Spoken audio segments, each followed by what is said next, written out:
తెలుగు చిత్ర పరిశ్రమ నుంచి 5 సినిమాలు సంక్రాంతి బరిలో పోటీ పడేందుకు సిద్ధమవుతూ ఉన్నాయి. అందులో మొదటిది ప్రభాస్ హీరోగా మారుతి దర్శకత్వంలో తెరకెక్కుతున్న సినిమా రాజాసాబ్. ఇక రెండవది మనశంకర వరప్రసాద్ గారు. మూడవ సినిమా భర్త మహాసేనులకు విజ్ఞప్తి. నాలుగవ సినిమా నారీ నారీ నడుమ మురారి. ఇక ఐదవ సినిమా అనగనగా ఒక రాజు. ఈ 5 సినిమాలు ఈసారి సంక్రాంతి బరిలో పోటీ పడేందుకు సిద్ధమవుతూ ఉన్నాయి. అయితే ఈ 5 సినిమాలలో ఒక సినిమా విడుదల కంటే ముందే ఫ్లాప్ టాక్ని సొంతం చేసుకుంది అనేటువంటి ప్రచారం జరుగుతుంది. దానికి కారణం ఏంటంటే ఆ సినిమాని ఎడిట్ చేస్తున్నటువంటి ఎడిటర్లు పెదవి విరిచారని, ఆ సినిమాలో ఉన్నటువంటి కొన్ని సన్నివేశాలు వాళ్ళకి నచ్చలేదన్నట్లుగా కొంత ప్రచారం జరుగుతుంది. దీని మీద ప్రముఖ సీనియర్ జర్నలిస్ట్ ఒక అతను ట్వీట్ చేయడం జరిగింది. ఆ ట్వీట్ సారాంశం ఏంటనేది ఒక్కసారి మనం పూర్తి స్థాయిలో విశ్లేషణ చేసుకునేటువంటి ప్రయత్నం చేద్దాం. యజ్ఞ ది జర్నలిస్ట్ యజ్ఞమూర్తి గారు, ఆయన తెలుగు చిత్ర పరిశ్రమలో సినీ జర్నలిస్ట్గా, సీనియర్ జర్నలిస్ట్గా అతనికి మంచి గుర్తింపు అయితే ఉంది.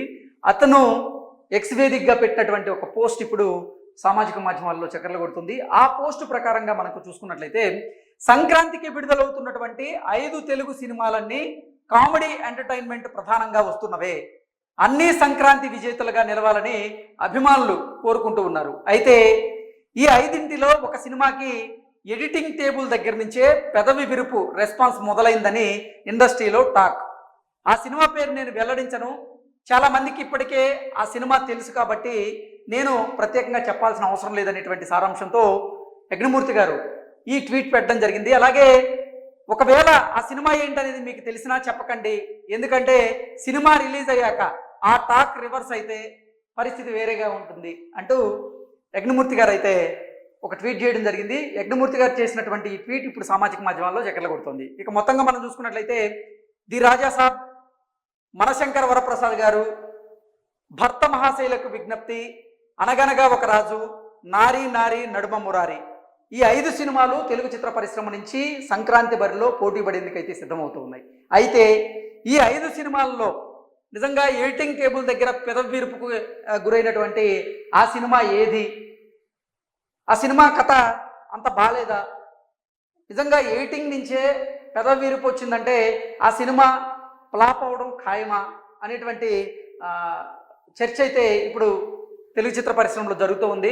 సో దాని ప్రకారంగా చూసుకున్నట్లయితే 5 సినిమాలు విడుదలవుతున్నాయి. 5 సినిమాల్లో ఏ సినిమా నెగిటివ్ టాక్ తెచ్చుకునేటువంటి అవకాశం ఉందనేది మనమైతే ఒక చెప్పడానికి లేదు. కాబట్టి మీరేమనుకుంటున్నారు?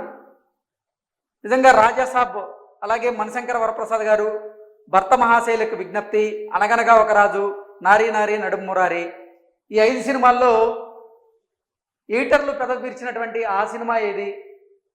ఆ సినిమా ఎందుకు ఎడిటర్లకు నచ్చలేదు అనేది మీ కమెంట్ల రూపంలో తెలియజేయచ్చు. ఇక విషయానికి వస్తే ఇప్పుడు సామాజిక మాధ్యమాల్లో అలాగే తెలుగు చిత్ర పరిశ్రమలో చక్కర్లు కొడుతున్న వార్త ప్రకారంగా చూసుకున్నట్లయితే ఆ సినిమా నచ్చక, ఆ సినిమా అంటే నెగిటివ్ రెస్పాన్స్ వస్తుందని గ్రహించినటువంటి హీరో, ఆ సినిమాకి సంబంధించిన హీరో ఇప్పుడు ఆయన విదేశాలకు వెళ్ళారు అన్నట్టుగా కొన్ని వార్తలు అయితే వస్తూ ఉన్నాయి. ఇంతకీ ఆ సినిమా ఏంటి, మీరేమనుకుంటున్నారు అనేది మీరు కమెంట్ రూపంలో అయితే తెలియజేయచ్చు. కానీ సంక్రాంతికి విడుదలవుతున్నటువంటి 5 తెలుగు సినిమాలన్నీ కూడా కామెడీ ఎంటర్టైన్మెంట్ ప్రధానంగా వస్తున్నాయి. కాబట్టి కామెడీ ఎంటర్టైనర్లో వచ్చేటువంటి అన్ని సినిమాలను తెలుగు ప్రేక్షకులు అయితే ఎంతగానో ఆదరిస్తారు. దానికి గతంలో ఎన్నో సినిమాలను మనం ఉదాహరణగా చెప్పుకోవచ్చు. అనిల్ రావుపూడి గత సంక్రాంతికి వచ్చినటువంటి సినిమా విక్టరీ వెంకటేష్ గారి సినిమా ఎంత ఘన విజయాన్ని సాధించిందో మనం చూసాం. అది ముఖ్యంగా చూసుకున్నట్లయితే కామెడీ ఎంటర్టైనర్గా వచ్చింది, మంచి హిట్ నమోదు చేసుకుంది. ఈసారి కూడా మనశంకర వరప్రసాద్ గారి సినిమాతో అనిల్ రావుపూడి ఆయన సంక్రాంతి బరిలో నిలిచారు. కాబట్టి అది సినిమా మంచి కామెడీ జోనర్లో ఉండేటువంటి అవకాశం ఉందంటున్నారు. అలాగే రాజాసాబ్లో కూడా మునుపెన్నడు చూడని విధంగా ప్రభాస్ని చూడబోతున్నాం అన్నట్లుగా మొదటిసారి ప్రభాస్ సినీ ప్రస్థానంలో ఆయన ఒక హారర్ జోనర్లో నటించారు, అద్భుతంగా ఉంది ఈ సినిమా అంటూ ఫస్ట్ రివ్యూ అయితే రావడం జరిగింది. ఇక భర్త మహాశైలకు విజ్ఞప్తి అనేది ఒక ఫ్యామిలీ ఓరియంటెడ్గా, అది కామెడీ ఎంటర్టైనర్గా తెరకెక్కబోతుంది అనేది తెలుస్తుంది. నారీ నారీ నడుమ మురారి కూడా కామెడీ ఎంటర్టైనర్గా తెరకెక్కుతూ ఉంది. అలాగే అనగనగా ఒక రాజు, దీని మీద కూడా భారీ అంచనాలు అయితే ఉన్నాయి.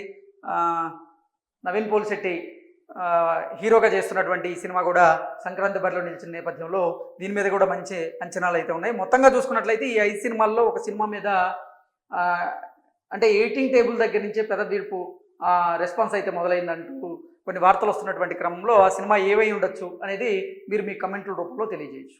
Thank you so much.